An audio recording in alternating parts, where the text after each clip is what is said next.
ನಾವು ಎಷ್ಟೋ ಸರಿ ನೋಡ್ಬೋದು, ತಂದೆ ತನ್ನ ಮಕ್ಕಳನ್ನ ದಡ ಸೇರಿಸೋದ್ರಲ್ಲಿ ತನ್ನ ಸರ್ವಸ್ವವನ್ನು ಕೂಡ ತ್ಯಾಗ ಮಾಡಿ ಕೊನೆಗೆ ವಯಸ್ಸಾದ ಕಾಲದಲ್ಲಿ ಅಲ್ಪ ಸ್ವಲ್ಪನೂ ತನಗಾಗಿ ದುಡ್ಡಿಟ್ಕೊಳ್ದೇನೆ ಮಕ್ಕಳ ಹತ್ರ ಕೈ ಚಾಚಿ ಎಷ್ಟೋ ಮಕ್ಕಳು ಅದು ತಂದೆ ತಾಯಿಗಳನ್ನೇ ತಿರಸ್ಕಾರ ಮಾಡಿ ಅನಾಥಾಶ್ರಮಕ್ಕೆ ಸೇರಿಸುವಂಥ ಒಂದು ಪ್ರಸಂಗಗಳು ಅಥವಾ ವೃದ್ಧಾಶ್ರಮಕ್ಕೆ ಸೇರಿಸುವಂಥ ಪ್ರಸಂಗಗಳನ್ನೆಲ್ಲ ನಾವು ನೋಡಿದ್ದೀವಿ. ನೀವೀಗ ಕೇಳುತ್ತಿದ್ದೀರಾ ಮಾಹಿತಿ ಖಜಾನೆಯ ಕಾರ್ಯಕ್ರಮಗಳನ್ನು. ಕೇಳಿ ಅಂತರಾಳ. ಮಧುರವಾದ ನೆನಪುಗಳು ಈ ಕಾರ್ಯಕ್ರಮ ಸರಣಿಯಲ್ಲಿ. ನೀವು ಕೇಳಿ, ನಿಮ್ಮ ಪ್ರೀತಿ ಪಾತ್ರರೊಂದಿಗೆ ಹಂಚಿಕೊಳ್ಳಿ. ಕೇಳಿ ಅಂತರಾಳ. ಅಂತರಾಳ. ಅಂತರಾಳ. ಇನ್ನು ಹೆಚ್ಚು ಉಪಯುಕ್ತ ಮಾಹಿತಿಯನ್ನು ನಮ್ಮ ಯೂಟ್ಯೂಬ್ ವಾಹಿನಿಯಿಂದ ಏನಾದರೂ ನಿರೀಕ್ಷಿಸುತ್ತಿದ್ದೀರಾ? ನಿರೀಕ್ಷಿಸಿದಲ್ಲಿ ಬೆಲ್ ಐಕಾನ್ ಅನ್ನು ಕ್ಲಿಕ್ ಮಾಡುವುದರ ಮೂಲಕ ಸಬ್ಸ್ಕ್ರೈಬ್ ಆಗಿ.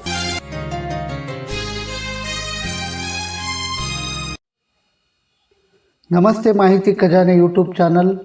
ನಾನು ನಿಮ್ಮ ಗೆಳೆಯ ಗುರುಸ್ವಾಮಿ. ಸ್ನೇಹಿತರೆ, ನಾವೀಗಾಗಲೇ ಒಂದು ಹೊಸ ಕಾರ್ಯಕ್ರಮವನ್ನು ಪ್ರಾರಂಭ ಮಾಡಿ ಒಂದು ಸಂಚಿಕೆಯನ್ನು ಪೂರ್ಣಗೊಳಿಸಿದ್ದೀವಿ. ಅದು ಯಾವುದಪ್ಪ ಅಂದರೆ ಅಂತರಾಳ ಅಂತ. ಈ ಅಂತರಾಳದಲ್ಲಿ ನಾವು ನಮ್ಮ ಸಮಾಜದಲ್ಲಿ ನಡೀತಾ ಇರ್ತಕ್ಕಂಥ ಅನೇಕ ಮೌಲ್ಯಯುತ ವಿಷಯಗಳ ಬಗ್ಗೆ ನಾವು ಮಾತಾಡ್ತಾ ಹೋಗ್ತಾ ಇದ್ದೀವಿ. ಈ ಮೊದಲನೇ ಸಂಚಿಕೆಯಲ್ಲಿ ನಾನು ತಾಯಿ ಬಗ್ಗೆ ಮಾತಾಡಿದ್ದೆ, ಅಂದರೆ ಮಾತೃ ದೇವೋಭವ. ಮೊದಲನೇದಾಗಿ ತಾಯಿ ಬಗ್ಗೆ ಮಾತಾಡಿದ್ದೆ. ಇಂದಿನ ಈ ಸಂಚಿಕೆಯಲ್ಲಿ ತಾಯಿ ನಂತರ ಪಿತೃದೇವೋಭವ, ತಂದೆ ಬಗ್ಗೆ ಇವತ್ತಿನ ಈ ಸಂಚಿಕೆಯಲ್ಲಿ ಮಾತನಾಡ್ತಾ ಇದ್ದೀನಿ. ಹಾಗಾದರೆ ಬನ್ನಿ ಸ್ನೇಹಿತರೆ, ನಾನು ತಮ್ಮೆಲ್ಲರನ್ನೂ ಈ ಕಾರ್ಯಕ್ರಮಕ್ಕೆ ಸ್ವಾಗತಿಸ್ತಾ ಈ ಕಾರ್ಯಕ್ರಮವನ್ನು ಪ್ರಾರಂಭ ಮಾಡ್ತಾ ಇದ್ದೀನಿ. ಸ್ನೇಹಿತರೆ, ನಮಗೆಲ್ಲ ಬಂಧುಗಳಲ್ಲೇ ಶ್ರೇಷ್ಠ ಬಂಧು ಅಂದರೆ ತಾಯಿ ಅಂತ ಈಗಾಗಲೇ ತಿಳ್ಕೊಂಡಿದ್ದೀವಿ. ಹೌದು, ನಿಜ.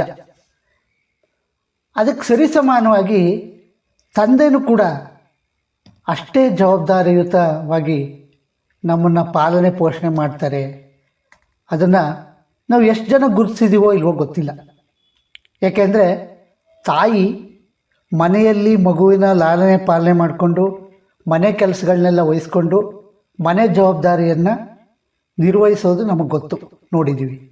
ಆದರೆ ಅದೇ ಸಮಯದಲ್ಲಿ ತಂದೆ ಆದಂಥವನು ಹೊರಗಡೆ ಹೋಗಿ ದುಡಿದು ದಣಿದು ತನ್ನ ಮನೆಗೆ ಏನು ಬೇಕೋ ಅದನ್ನೆಲ್ಲ ಒದಗಿಸೋದ್ರೊಳಗೆ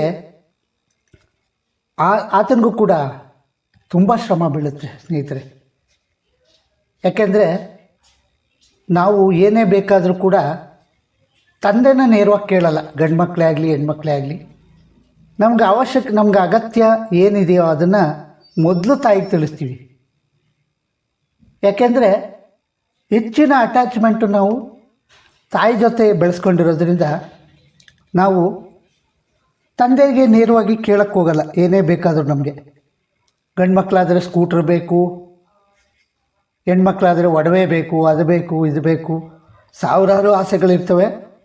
ಅದನ್ನೆಲ್ಲ ನೇರವಾಗಿ ತಂದೆ ಜೊತೆ ಚರ್ಚೆ ಮಾಡಲ್ಲ. ಅದು ತಾಯಿಗೆ ಅಗತ್ಯವಾಗಿ ನಾವು ನಮ್ಮ ಅವಶ್ಯಕತೆಗಳನ್ನ ತಿಳಿಸ್ತೀವಿ. ತಾಯಿ ತಂದೆ ಜೊತೆ ಚರ್ಚೆ ಮಾಡಿ ತನ್ನ ಮಕ್ಕಳಿಗೆ ಏನು ಅವಶ್ಯಕತೆ ಇದೆಯೋ ಆ ಅವಶ್ಯಕತೆಗಳನ್ನ ಪೂರೈಸೋದಕ್ಕೆ ಪ್ರಯತ್ನ ಪಡ್ತಾಳೆ. ಆದರೆ ತಂದೆ ಪಡೋ ಕಷ್ಟಗಳು ನಮಗೆ ಗೊತ್ತಿರಲ್ಲ. ಎಷ್ಟೋ ಸಾರಿ ತಾನು ಬರಿಗಾಲಲ್ಲಿ ನಡ್ಕೊಂಡೋಗಿ ಚಪ್ಪಲಿಗೆ ತಗೊಂಡ್ರೆ ಚಪ್ಪಲಿಗೆ ದುಡ್ಡು ಖರ್ಚಾಗುತ್ತೆ ಅಂಥೇಳಿ, ಅದೇ ಇದ್ದರೆ ತನ್ನ ಮಕ್ಕಳಿಗೆ ತನ್ನ ಸಂಸಾರಕ್ಕೆ ಹಣ ಬೇಕಾಗುತ್ತೆ ಅಂಥೇಳಿ ಎಷ್ಟೋ ಸಾರಿ ಹರಿದಿರೋ ಚಪ್ಪಲಿನೇ ಹಾಕ್ಕೊಂಡು ಅಥವಾ ಬರಿಗಾಲಲ್ಲೇ ನಡ್ಕೊಂಡು ಹೋಗಿ ತನ್ನ ಸಂಸಾರವನ್ನು ಸಾಗಿಸೋದ್ರಲ್ಲಿ ಬಹಳ ನಿರ್ಣಾಯಕ ಪಾತ್ರವನ್ನು ತಂದೆ ವಹಿಸ್ತಾನೆ. ಹಾಗಾಗಿ ಸಮಾಜದಲ್ಲಿ ಬಹಳ ಕಡಿಮೆ ಜನ ಮಕ್ಕಳು ತಂದೆ ಜೊತೆ ಅಟ್ಯಾಚ್ಮೆಂಟು ಬೆಳೆಸ್ಕೊಳ್ಳೋದು. ಯಾಕೆಂದರೆ ಸಾಮಾನ್ಯವಾಗಿ ನಾವು ಕೇಳಿರೋವಂಥ ರೀತಿನಲ್ಲಿ ಏನು ಅಂದರೆ ತಂದೆ ಏನಾದ್ರು ಕೇಳಿದ್ರೆ ತಂದೆ ರೇಗ್ತಾರೆ, ನಾವು ಇದಕ್ಕೆ ನಮ್ಮ ಆಸೆ ಆಕಾಂಕ್ಷೆಗಳಿಗೆ ಸ್ಪಂದಿಸಲ್ಲ, ಹಾಗೆ ಹೀಗೆ ಅಂತ ಆರೋಪ ಮಾಡೋದು ಎಷ್ಟೋ ಕಡೆ ನಾವು ಕೇಳಿದ್ದೀವಿ. ಆದರೆ ಆ ಅವಶ್ಯಕತೆಗಳಿಗಿಂತ ಹೆಚ್ಚಾಗಿ ಹಣಕಾಸನ್ನು ಎಲ್ಲಿಂದ ಪೂರೈಸಬೇಕು ಅನ್ನೋದು ನಾವು ಯೋಚನೆ ಮಾಡಲ್ಲ. ನಾವು ಆಸೆಯನ್ನು ಹೇಳ್ಬಿಡ್ತೀವಿ, ನಮಗೆ ಅದು ಬೇಕು, ಇದು ಬೇಕು, ಕಾರ್ ಬೇಕು, ಸ್ಕೂಟ್ರ್ ಬೇಕು, ಆಮೇಲೆ ಬೈಕ್ ಬೇಕು, ಆಮೇಲೆ ಲ್ಯಾಪ್ಟಾಪ್ ಬೇಕು, ಅದು ಬೇಕು, ಇದು ಬೇಕು ಅಂತ ನೂರಾರು ಆಸೆಗಳನ್ನ ನಾವು ವ್ಯಕ್ತಪಡಿಸ್ಬಿಡ್ತೀವಿ. ಆದರೆ ಅದಕ್ಕೆ ಹಣನ ಎಲ್ಲಿಂದ ಹೊಂದಿಸ್ತಾರೆ ಅದನ್ನು ನಾವು ಯೋಚನೆ ಮಾಡೋಕ್ಕೆ ಹೋಗಲ್ಲ.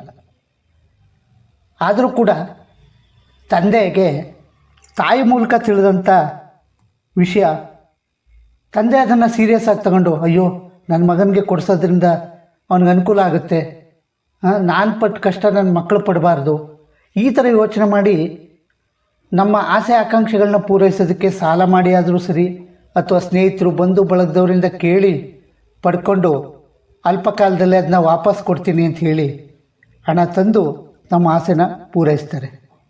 ಇದು ತಂದೆ ಮಾಡ್ತಕ್ಕಂಥ ತ್ಯಾಗ ಅಂತಂದ್ರೂ ಕೂಡ ತಪ್ಪಾಗಲ್ಲ. ಯಾಕೆಂದರೆ ತಾನೇ ಎಷ್ಟೋ ವಿಷಯಗಳಲ್ಲಿ ಗಮನಿಸ್ಕೊಂಡಿರಲ್ಲ. ತನಗೆ ಬೇಕಾದ ಅಗತ್ಯವಾದ ಬಟ್ಟೆ, ತನಗೆ ಅಗತ್ಯವಾದ ಸಲಕರಣೆಗಳು, ಸಾಧನಗಳು ಏನೂ ತಂದುಕೊಳ್ಳದೆ ಹೋದರೂ ಕೂಡ ನನ್ನ ಮಕ್ಕಳು ಚೆನ್ನಾಗಿರಲಿ, ನನ್ನ ಸಂಸಾರ ಚೆನ್ನಾಗಿರಲಿ, ಇವ್ರು ಮುಂದುವರಿಬೇಕು, ನಮ್ಮದೇನು ಇನ್ನೇನು ಕೊನೆಗಾಲ ಸಮೀಪಿಸ್ತಾ ಇದೆ, ಅಥವಾ ಇನ್ನೇನು ಸ್ವಲ್ಪ ಕಾಲ ಬದುಕ್ತೀವಿ, ಈ ರೀತಿ ಒಂದು ತನ್ನನ್ನು ತಾನು ಸಮಾಧಾನ ಮಾಡಿಕೊಂಡು ತನ್ನ ಮಕ್ಕಳನ್ನು ಚೆನ್ನಾಗಿ ನೋಡ್ಕೊಳ್ಳೋದ್ರಲ್ಲಿ, ತನ್ನ ಸಂಸಾರದ ಅಗತ್ಯಗಳನ್ನ ಪೂರೈಸಿಕೊಡೋದ್ರಲ್ಲಿ ತಂದೆ ಬಹಳ ಮುಖ್ಯವಾದ ಪಾತ್ರವನ್ನು ವಹಿಸ್ತಾರೆ. ಹಾಗೆಯೇ ನಾವು ಎಷ್ಟೋ ಸರಿ ನೋಡ್ಬೋದು, ತಂದೆ ತನ್ನ ಮಕ್ಕಳನ್ನ ದಡ ಸೇರಿಸೋದ್ರಲ್ಲಿ ತನ್ನ ಸರ್ವಸ್ವವನ್ನು ಕೂಡ ತ್ಯಾಗ ಮಾಡಿ ಕೊನೆಗೆ ವಯಸ್ಸಾದ ಕಾಲದಲ್ಲಿ ಅಲ್ಪ ಸ್ವಲ್ಪನೂ ತನಗಾಗಿ ದುಡ್ಡಿಟ್ಕೊಳ್ದೇನೆ ಮಕ್ಕಳ ಹತ್ರ ಕೈ ಚಾಚಿ ಎಷ್ಟೋ ಮಕ್ಕಳು ಅದು ತಂದೆ ತಾಯಿಗಳನ್ನೇ ತಿರಸ್ಕಾರ ಮಾಡಿ ಅನಾಥಾಶ್ರಮಕ್ಕೆ ಸೇರಿಸುವಂಥ ಒಂದು ಪ್ರಸಂಗಗಳು, ಅಥವಾ ವೃದ್ಧಾಶ್ರಮಕ್ಕೆ ಸೇರಿಸುವಂಥ ಪ್ರಸಂಗಗಳನ್ನೆಲ್ಲ ನಾವು ನೋಡಿದ್ದೀವಿ. ಆದರೆ ಆ ಮಕ್ಕಳು ತಮ್ಮ ಯೌವನಾವಸ್ಥೆಯಲ್ಲಿ ತಂದೆ ತಾಯಿಗಳು ಮಾಡಿರ್ತಕ್ಕಂಥ ತ್ಯಾಗ, ಅದರಲ್ಲೂ ತಂದೆ ತಮಗೋಸ್ಕರ ಮಾಡಿರ್ತಕ್ಕಂಥ ತ್ಯಾಗನ ಮರ್ತೇ ಬಿಟ್ಟಿರ್ತಾರೆ. ಯಾವುದು ಜ್ಞಾಪಕ ಇರಲ್ಲ ಅವ್ರಿಗೆ ಅವ್ರದ್ದೇ ಆದ ಒಂದು ಜೀವನ ಶೈಲಿ, ಅವ್ರದ್ದೇ ಆದ ಒಂದು ನಿರ್ಧಾರಗಳು ಅವ್ರಿಗೆ ಹೆಚ್ಚಾಗ್ಬಿಟ್ಟಿರುತ್ತೆ. ಹಾಗಾಗಿ ತಂದೆ ತಾಯಿಗಳನ್ನ ಯಾವ ಲೆಕ್ಕಕ್ಕೂ ಕೂಡ ಇಟ್ಟಿರಲ್ಲ. ಆದರೆ ಪಾಪ ಪೋಷಕರಾದವರು, ತಂದೆ ತಾಯಿಗಳಾದವರು ಒಂದು ಯೋಚನೆ ಮಾಡಬೇಕು ನನ್ನ ಪ್ರಕಾರ ಸ್ನೇಹಿತರೆ. ಏನು ಅಂದರೆ, ಮಕ್ಕಳನ್ನ ದಡ ಸೇರಿಸ್ಬೇಕು, ಮಕ್ಕಳನ್ನ ಅಗತ್ಯಗಳನ್ನೂ ಪೂರೈಸಬೇಕು. ಅದೇ ನಿಟ್ಟಿನಲ್ಲಿ ತಮ್ಮ ವಯಸ್ಸಾದ ಕಾಲದಲ್ಲಿ ತಮ್ಮ ಜೀವನ ಮಟ್ಟಕ್ಕೆ, ಜೀವನ ನಿರ್ವಹಣೆಗೆ ಏನು ಬೇಕು ಅದನ್ನು ಕೂಡ ಮಾಡ್ಕೊಳ್ಳೋದನ್ನು ಪೋಷಕರು ಯಾವತ್ತಿಗೂ ಮರಿಬಾರ್ದು.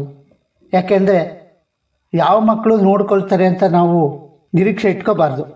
ಮಕ್ಕಳನ್ನ ಬೆಳೆಸಬೇಕು, ಓದಿಸ್ಬೇಕು, ಒಂದು ಒಳ್ಳೆ ವಿದ್ಯಾಭ್ಯಾಸ ಕೊಡಬೇಕು, ಅಷ್ಟೇ ಹೊರತು ಅವ್ರನ್ನ ನಮ್ಮ ಮುಂದೆ ನೋಡ್ಕೋತಾರೆ, ವಯಸ್ಸಾದ ಕಾಲದಲ್ಲಿ ನಮ್ಮನ್ನು ಕಾಪಾಡ್ತಾರೆ ಅನ್ನೋ ಯಾವ ನಿರೀಕ್ಷೆನೂ ಕೂಡ ಯಾವ ತಂದೆ ತಾಯಿಗಳು ಇಟ್ಕೋಬಾರ್ದು. ಹಾಗಾಗಿ ಈ ಸಂಸಾರವನ್ನು ದೋಣಿನ ದಡ ಮುಟ್ಟಿಸೋದ್ರಲ್ಲಿ ತಂದೆ ಪಾತ್ರ ಬಹಳ ಅಗಾಧವಾದದ್ದು.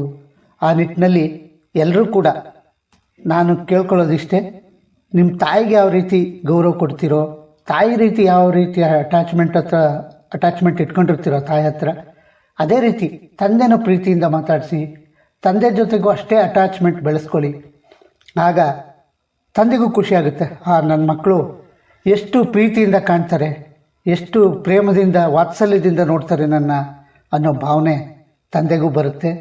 ಹಾಗಾಗಿ ಇನ್ನು ಮುಂದೆ ತಂದೆ ತಾಯಿಗಳನ್ನ ಯಾವುದೇ ರೀತಿ ನೋಗೀಡು ಮಾಡದೆ ಅವ್ರು ಬದುಕಿರೋವರೆಗೂ ಚೆನ್ನಾಗಿ ನೋಡ್ಕೊಳ್ಳಿ, ಚೆನ್ನಾಗಿ ಕಾಪಾಡ್ಕೊಳ್ಳಿ.